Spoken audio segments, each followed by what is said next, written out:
A Winnipegger, as I mentioned, will be taking the international bowling stage this winter. Marissa Naylor has already represented Team Canada at the International Bowling Federation World Championship, but she's looking to build on the team's podium finishes from 2023 World Championships in Kuwait City. In just over 2 months, she's going to have the opportunity to do just that in Hong Kong, China. She is quite a talent, as I mentioned. She's been named Female Bowler of the Year by Manitoba 10-Pin Federation for 6 years in a row, up to 2024, and she's in studio this morning early. Hi there. Good morning. So what made you fall in love with 10-pin bowling? My parents bowled when I was a young kid. So at the age of 5 years old, they bowled on a Friday night league. And my brother and I were always at the lanes. And we were like, okay, we just want to obviously go hang out. And every time they were bowling on Friday night, we were there at 9 o'clock watching them bowl. And we were just kind of sucked into the sport since that day. I started bowling at 5 years old. My brother is similar age. And yeah, we've just loved it ever since. So. Where was it? Was that here Chateau in Manitoba? Lanes. So right off of Nairn, actually. Yeah. So that's where my parents bowled, and then we started bowling at what's now called Bowl Below on Mountain, so in the north end there. And yeah, we started bowling at a young age. I made my first nationals at 8 years old, so bowling has always been a part of my life. When did they know that you were going to be a great bowler? When did you know? Yeah, well, I mean, I don't think I ever knew, to be honest, at a young age. But when I made my first nationals at 8 years old, my first coach, who really doesn't take anyone under her wing until they are ready, she grabbed me pretty early and was like, okay, we know you have a talent, let's use it. So I think I knew at 8 years old that this was a sport that I wanted to pursue in the future, but I didn't really know what that caliber was until I made that nationals, and then I made a couple more, and then I was like, okay, now I'm meeting friends across the country. What's next? I was probably like 13 years old. So it's so cool. Prodigy, then, really. Yeah. I mean, at 8 years old when you're doing that, that's Thank the word you. to use. What are the myths about bowling that you want to bust this morning?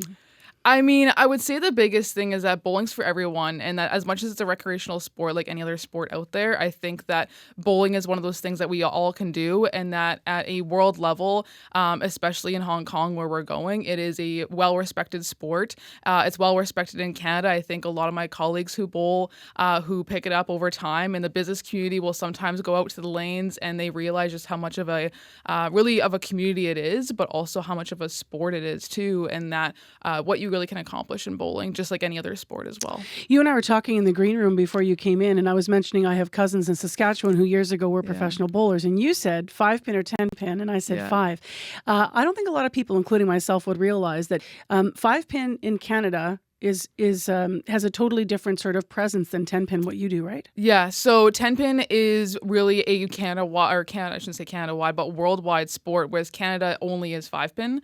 And so, which is no disrespect at all to 5-pin. It's an equally amazing sport. It's different, though. It's very different, yeah. So I always say 5-pin small balls, 10-pin big balls, because everyone kind of gets that misconception or understands it that way, I should say. And so, yeah, for 10-pin being a worldwide sport, as soon as you cross the border into the States, it is totally different. And as soon as we go to Hong Kong and in Asia, or when we went to Kuwait, you're bowling in stadiums that really are like Canada Life Center. Like it's pretty impeccable what we get to go to and what we get to see, and that it's a totally different level out there. I was going to ask you about what crowds you're preparing for when you're going to be in Hong Kong. Yeah, I mean, in Kuwait, we didn't really have much of a crowd because I think it was just the nature of that championships. But I think with Hong Kong, it'll be very different.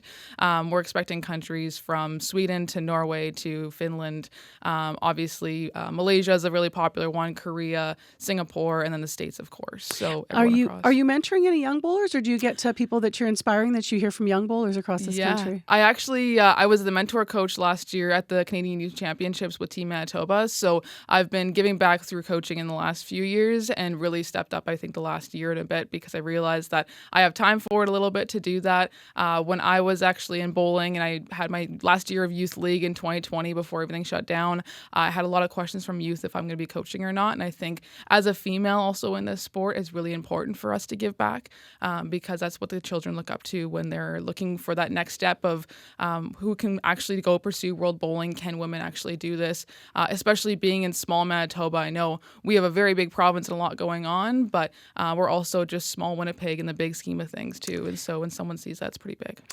How does a bowler make Team Canada in your your sport? Like, how many levels do you have to go through? Totally, yeah. So we have a Team Canada trials every January, and at that team trials, you have to place in the top 6, and from there you have to earn your spot. And then once you're on the team for the whole year.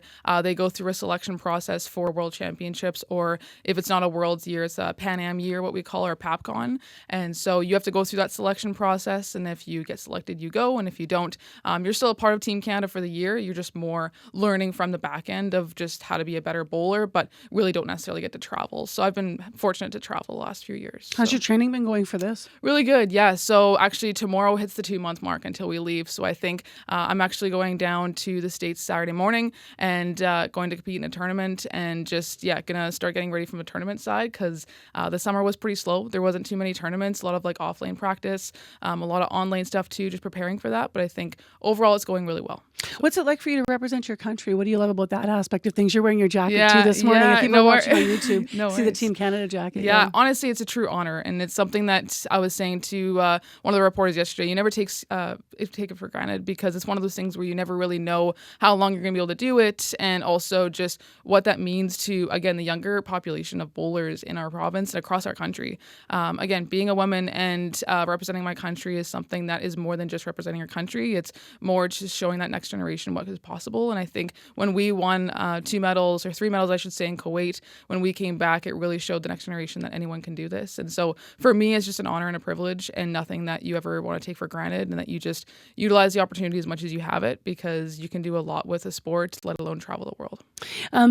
What's been your best moment on the lanes as a bowler? I mean, my gosh, you got to go back to when you were 8, so that's maybe a mean question, because you're like, that's a lot of bowling. I would actually say it happened last year out of my whole career. So last year we have a city championships called the Marinelli. It's a 65-year history, and women have only been able to bowl it for the last 25 years, just because, I mean, that's just how sport is sometimes. Women we were excluded. We were excluded from bowling in the tournament, and so that's our city championships. That's how sport was, by the way. Yeah. It's not how sport's going to be in the future, and just speaking to all those young women out there. Yeah, and so in that 65-year history in the tournament, but 25 years specifically with women, I was the first woman to win that tournament ever in history. Yeah, you were. So I think that that was one thing that I didn't realize it was a big highlight, but thinking more about it and just coming to terms with it, that was one thing that really just hit a lot different than really any world medal could.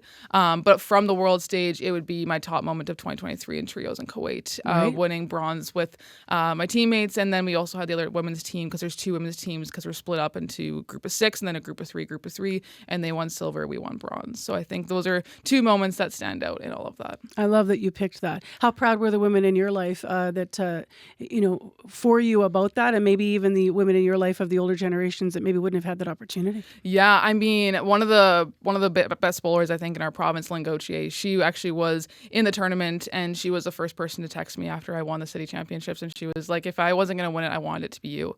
And she is an amazing bowler. She's been on she's actually going to Reno herself for Team Canada for the Masters in October. And so, just receiving that support from any woman, even in, I would say, bowling, but across all sports and even into the business community, is just super special, because it's not something you see in a lot of places. And the support of Winnipeg, I think it just speaks to the Winnipeg culture that we have here. Thank you so much for coming in early. Good luck when you make your way in November to your next big challenge, and good luck as well with your training. Thank you. Appreciate it. That is Marissa Naylor in studio with us. She'll represent Team Canada at the International Bowling Federation World Championship. It's happening in Hong Kong. The competition is November 24th. It goes through December 5th.